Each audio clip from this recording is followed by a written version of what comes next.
안녕하세요. 살롱도에게 구송회계사입니다.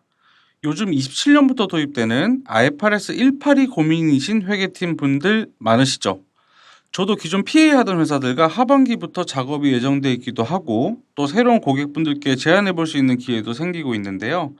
이렇게 제안을 준비하거나 프로젝트를 설계하는 과정에서는 도입되는 기준서 자체나 도입 방법론에 대한 상당한 스터디를 선행하게 됩니다. 공부한 거 그냥 묵히기는 아쉬워서 오늘은 이 과정에서 제가 공부한 내용들과 제 생각을 한번 공유해보고 또 기회가 된다면 시청하시는 분들 중에 외부 전문가의 도움이 필요하신 분들께 공개 제안도 드리는 콘텐츠를 만들어 보고자 합니다. 물론 아직 스터디 중에 있는 기준서라서 내용이 조금 불완전하거나 도입 트렌드와 맞지 않을 수는 있습니다. 이번 콘텐츠에서는 그런 부분들 감안해서 들어주시고 이후에 필요하다면 수정이나 업데이트 해볼 수 있도록 하겠습니다. 이미 뉴스에도 영업손익이 크게 바뀐다고 많이 나오고 감사인들도 회사에 IFRS 18에 대한 준비를 환기시키고 있을 텐데요. 이 IFRS 18은 그 도입 배경부터 이해해야 합니다. 그래야 기준사가 왜 저렇게 나왔는지 이해되실 거예요. IFRS 18이 도입되는 가장 큰 이유는 손익 분류에 대한 기업 간 비교 가능성입니다. 기존에도 손익계산서는 어떠해야 한다는 기준서가 있었죠. IAS 1이 그 지침이었는데요.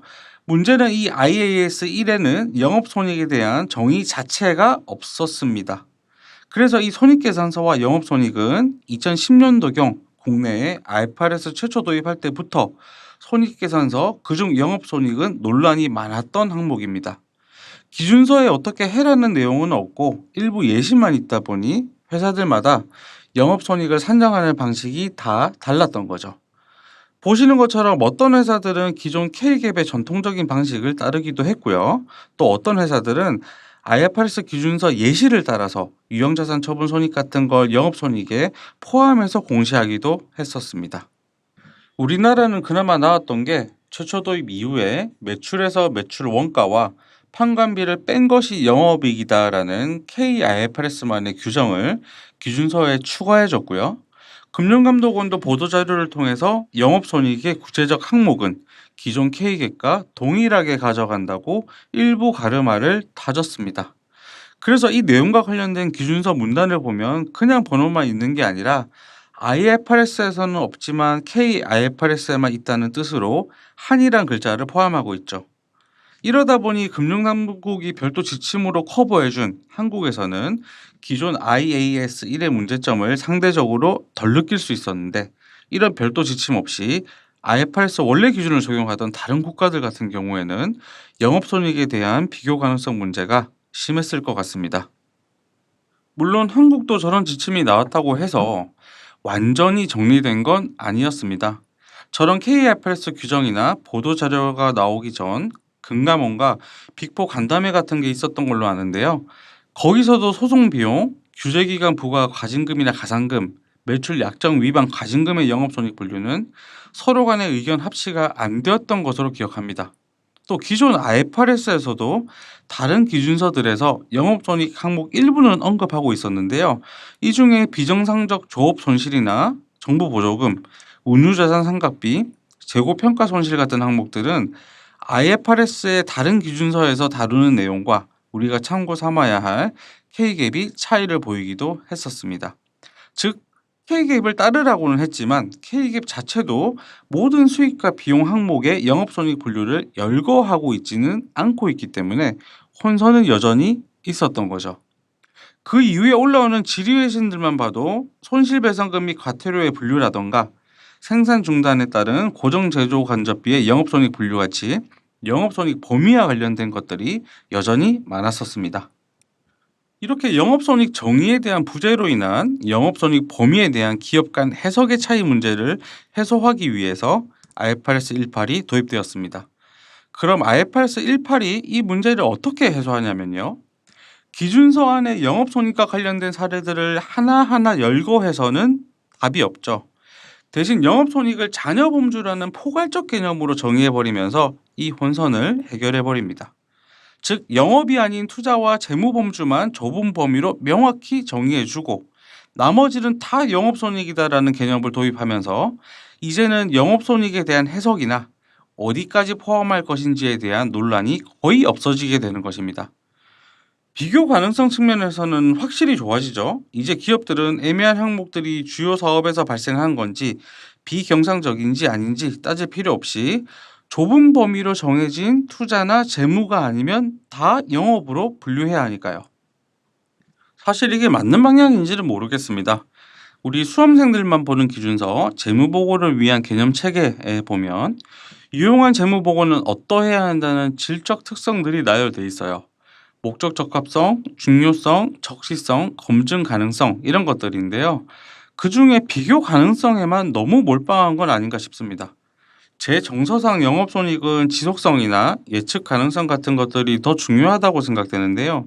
이번 IFRS 18은 그런 측면들보다는 너무 비교 가능성 개선 측면에 포커스된 변화가 아닌가 합니다. 조금 벗어나서 DCF 밸류에이션 같은 거 생각해봐도 DCF 본질이 지속 가능한 현금 흐름의 추정이다 보니 IFRS 18 기준의 영업손익이 아니라 현재 기준의 영업손익이 추정에 활용될 가능성이 높아 보이기도 합니다.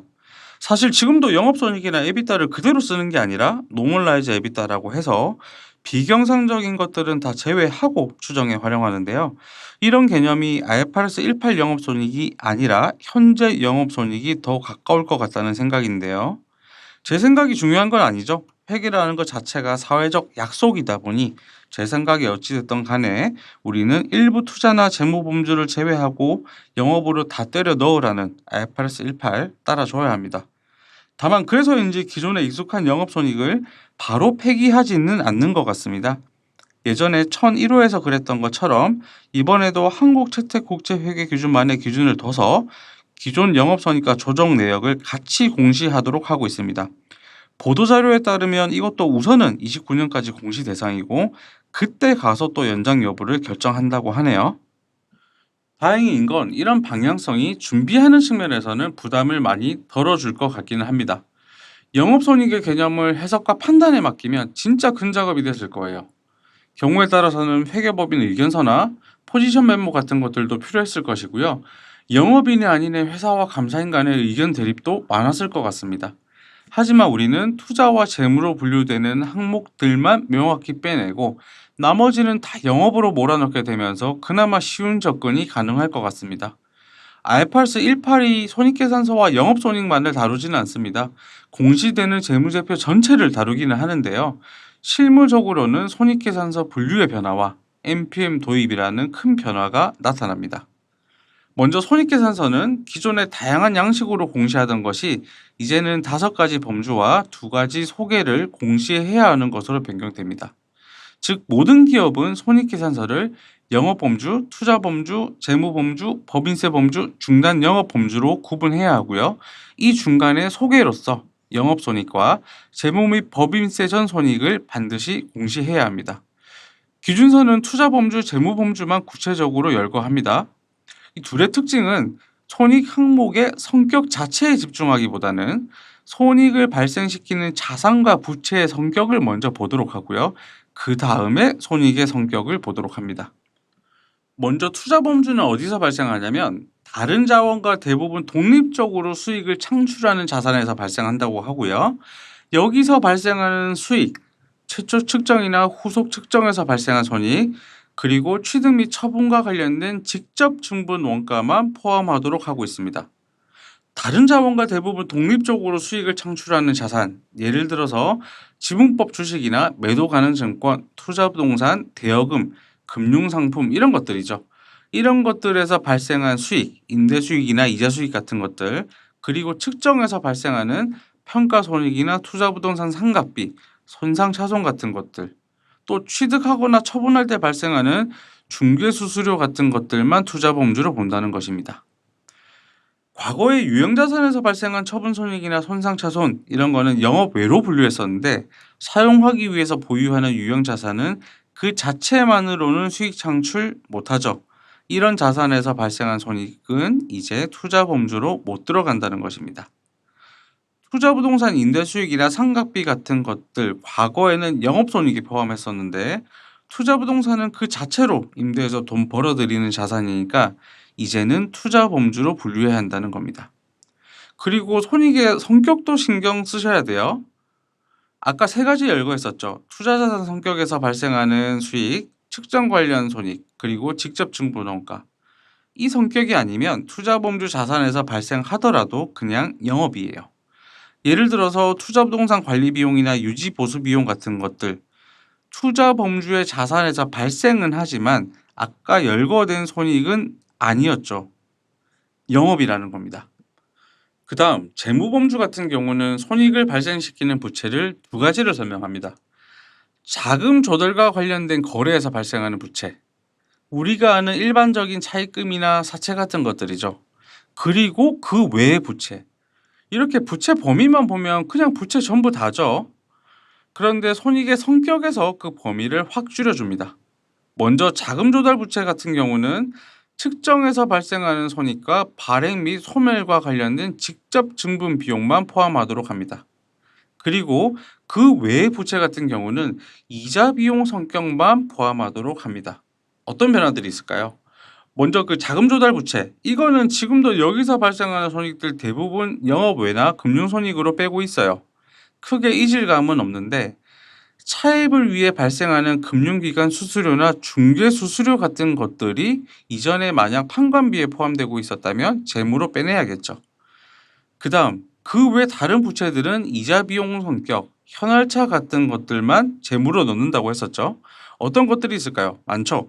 대표적인 게 리스 부채 현재 가치 상각, 확정 급여 부채도 이자 원가 같은 것들, 충당 부채 쪽도 현할차 개입되는 것들이 많죠. 이런 것들이 진짜 차입한 건 아니지만 경제적인 실질은 상대방한테 줘야 될 거를 늦추면서 차입한 것과 경제적 실질이 같다라는 겁니다. 이렇게 투자범주와 재무범주에 대해서 어떤 자산, 어떤 부채에서 발생하는 손익이어야 하는지, 또 어떤 성격의 손익들이어야 하는지를 정의했죠. 그리고 나머지는 전부 영업범주예요. IFRS 18의 메인 원칙은 이게 다예요. 아마 IFRS 18 도입하시는 대부분 회사들은 여기까지만 적용해도 큰 무리 없을 것입니다.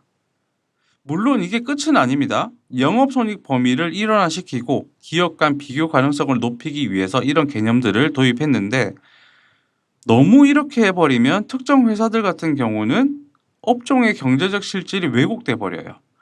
유용한 재무제표가 가져야 할 질적 특성 중에 목적 적합성과 충실한 표현 같은 것들이 깨져도 너무 깨져버리는 거죠. 그래서 IFRS 18은 특정한 주된 사업 활동을 하는 기업이라는 규정을 두고 있습니다. 일반적인 대원칙은 아까 본 거지만 진짜 투자나 재무범주에 있는 걸 업으로 하는 회사들 같은 경우는 영업손익으로 보게 해주겠다라는 거죠. 만약 회사가 투자범주에서 정의한 자산을 주된 사업 활동으로 투자하는 경우, 예를 들어서 지주회사나 벤처투자회사, 대부업하는 회사, 부동산 임대회사, 이런 회사들은 아까 투자범주에서 본 손익들을 영업범주로 보도록 합니다. 이게 더 실질에 맞고 회사의 영업 성과를 잘 보여주게 되는 거죠.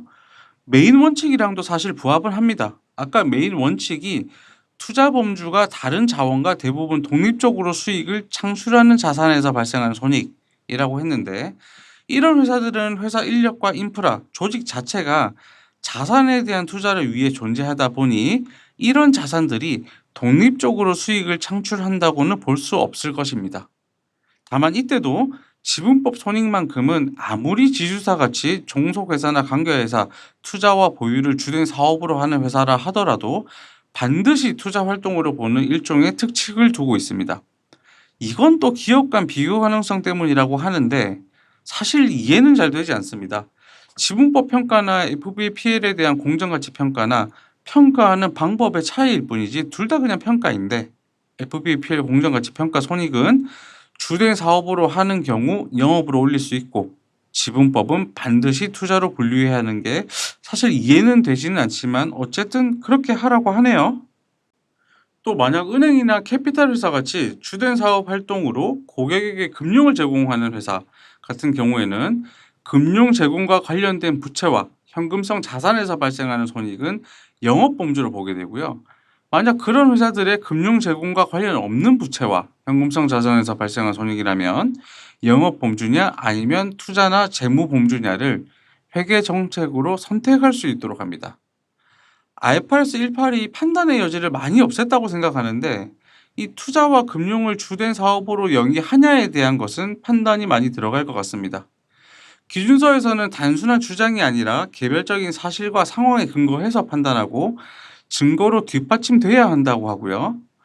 외부적으로 설명하거나 내부적으로 평가하기 위한 운용 성과의 소개에 포함되는지, 기업의 수익 구조에서 중요한 위치를 차지하거나 영업 성과의 주요 지표로 간주되는지 같은 것들을 설명하고 있는데요.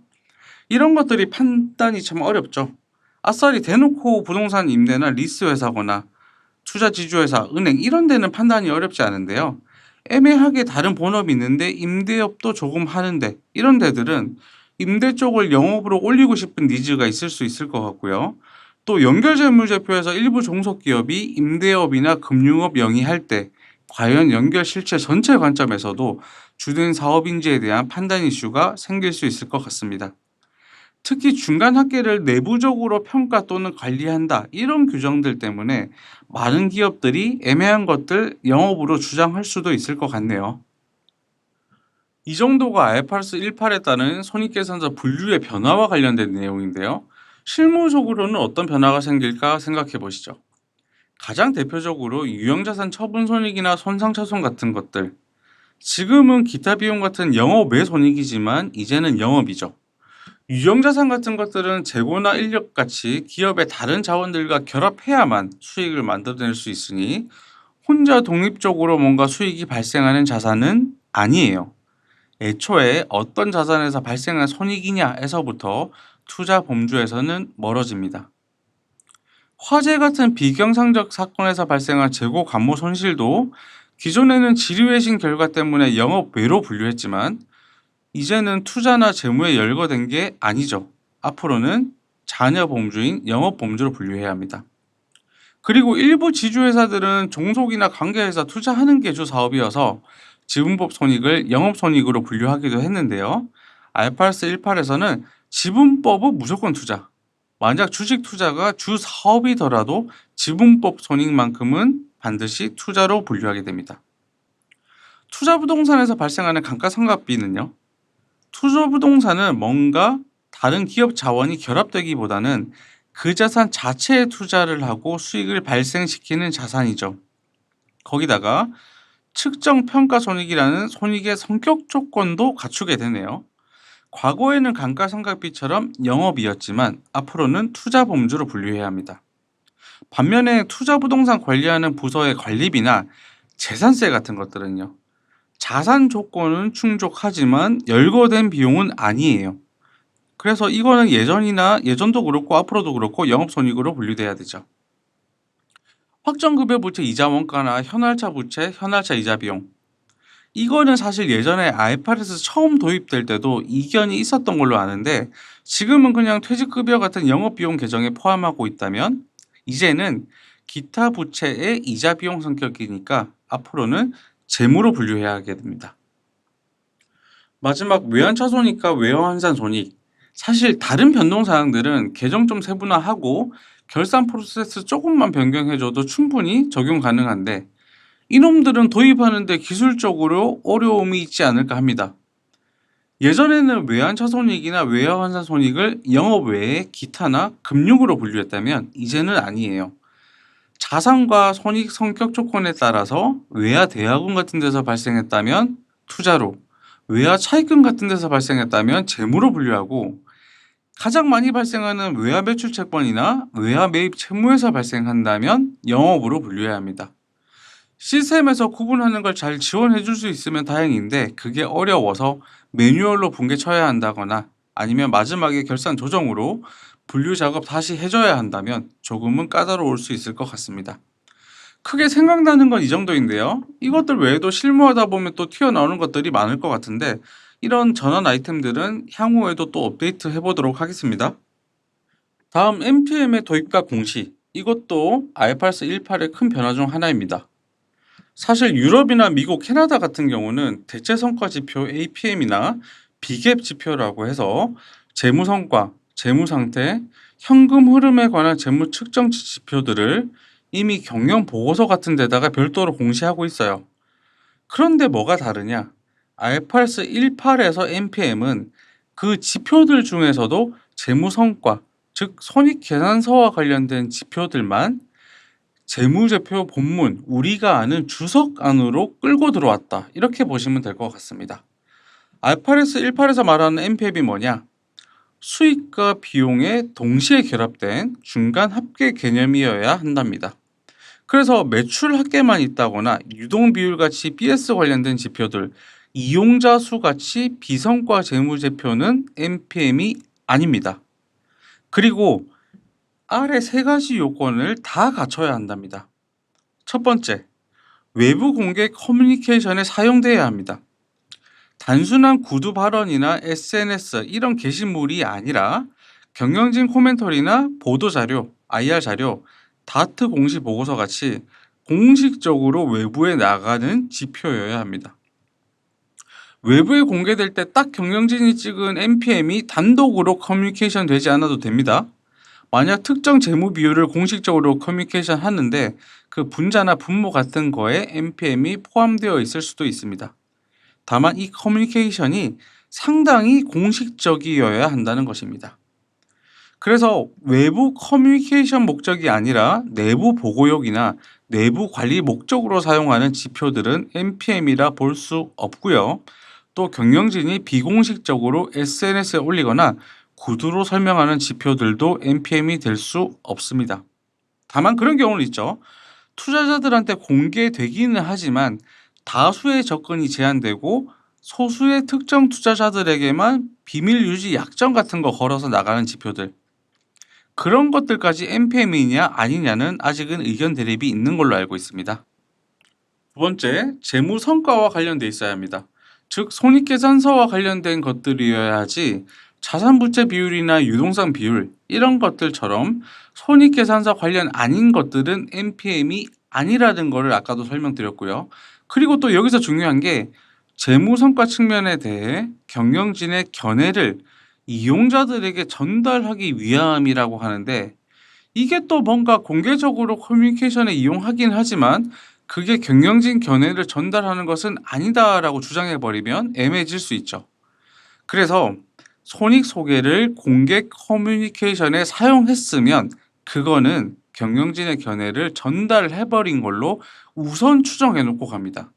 다만 무조건 그렇다는 게 아니라 그게 경영진 견해를 전달한 게 아니라는 것을 합리적 수준에서 입증할 수 있다면 그때는 NPM에서 빼주게 됩니다. 예를 들어서 그게 기업 전체 재무 성과가 아니라 일부 사업부나 지역만 설명하는 지표라던가 외부 IR 자료에는 등장하더라도 기업 내부적으로 KPI 같은 거에 측정할 때는 전혀 사용하고 있지 않은 경우, 또 이게 외부에 공개도 하고 하긴 하는데 경영진이 중요하다고 생각해서 자발적으로 하는 게 아니라 법령 같은 거나 다른 계약 조건 같은 것들 때문에 어쩔 수 없이 강제로 하게 되는 경우, 이때는 비록 그 지표가 공개 커뮤니케이션에 사용되더라도 경영진 견해를 전달한 걸로 보는 우선 추정의 원칙을 적용하지 않고 NPM에서 제외할 수 있게 됩니다. 마지막, IFRS의 다른 기준에서 표시나 공시가 요구되지 않는 것들이어야 합니다. 즉 손익계산서 본문이나 다른 주석에서 공시되지 않는 것들이어야 하고요. 영업손익, 당기손익, 포괄손익 이런 것들은 이미 손익계산서 본문에 있는 것들이죠. 이런 것들은 NPM이 아니라는 건데요. 여기서 신경 쓰셔야 할 게 이 두 번째 있는 감가상각비, 상각비, 손상차손 차감 전 영업손익 이놈입니다. 저는 이게 그냥 에비타라고 생각했는데 이건 OPDAI라고 에비타와는 약간 달라질 수 있다고 하네요. 에비타 같은 경우는 PBT 같은 거에서 시작해서 이자 같은 거 걷어내는 방식으로 산정하는 경우가 있다 보니 기타 손익 같은 게 포함돼 버리는 경우가 있는데, 이 OPDAI는 영업손익에서 시작해서 D&A 같은 것들만 걷어내다 보니 기타 손익 같은 게 포함될 여지가 적다고 하네요. 아무튼 용어가 중요한 게 아니라 산출하는 방식이 더 중요합니다. 만약 뭔가 지표를 공개적으로 커뮤니케이션 하는데 이게 감가상각비, 상각비, 손상차손 차감 전 영업손익 이렇게 산출되는 거라면 이 정도는 경영진의 견해를 전달한 게 아니라 시장에서 확립된 관행적인 지표, 즉 일반적인 표현 방식을 그냥 전달한 거에 불과하니 NPM이라고는 볼 수 없다고 하는 거고요. 반면에 OPDAI와 다른 결과로 산출되는 에비타 같은 경우는 이건 시장에서 확립된 일반적인 지표가 아니라 경영진의 주관적 견해를 전달한 것이다. 이렇게 보게 되는 것 같습니다. 이렇게 NPM의 정의와 NPM에 해당되지 않는 것들 위주로 주로 설명드렸는데요. 이 정도면 NPM의 범위를 많이 좁혀놔서 어떤 회사들은 공시해야 하는 NPM이 없을 수도 있습니다. 이때는 NPM이 없다고 공시하면 될 것 같습니다. 1분기에 공시된 APR 재무제표인데요. 여기서도 식별된 성과 측정치는 없다라고 공시하고 있죠. 즉 굳이 없는데 일부러 만들 필요는 없다라는 거죠. 여기까지가 27년부터 새롭게 도입되는 IFRS 18에 대한 내용이었습니다. 이 IFRS 18은 27년부터 도입됩니다. 재무제표만 생각하면 2개년 비교 공시다 보니 26년과 27년이 IFRS 18로 준비돼야 하지만 3개년 비교 공시하는 사업보고서 공시회사라면 25년도까지 3개년치에 대한 준비가 필요할 수도 있습니다. 다만 26년도 경우는 조기 도입하지 않는 이상 IFRS 18에 따라 재무제표를 작성할 의무는 없지만 영양분석 주석 이게 문제될 수 있습니다. 보시는 거는 26년 4월에 금감원에서 18호 영양 관련 사전 주석 공시 모범 사례를 보도자료로 배포한 것인데요. 여기 보면 예비적 잠재적 영양 분석 결과를 그냥 말로만 떼우는 경우와 숫자까지 들어가서 구체적 영양 분석 결과를 기술하는 경우 두 가지 다 예시로 주고 있습니다. 가급적 최대한 구체적 영양 분석 결과를 기술하라고 가이드되고 있는 것으로 알고 있는데 만약 이렇게 되는 경우에는 IFRS 18 전환 준비가 빨라져야 할 수도 있습니다. 오늘은 IFRS 18의 도입 취지와 실무적으로 무엇이 바뀌는지 또 무엇을 준비해야 하는지를 스터디해 봤습니다. 다음번에는 IFRS 18을 어떻게 도입할 건지에 대한 도입 방법론을 준비해서 영상 올릴 수 있도록 하겠습니다. 시청해 주셔서 감사드리고요. IFRS 18 도입이 자체적으로 힘드시다면 저희 팀에서 잘 서포트할 수 있으니까 화면에 메일 주소로 많은 문의 부탁드리겠습니다. 네, 감사합니다.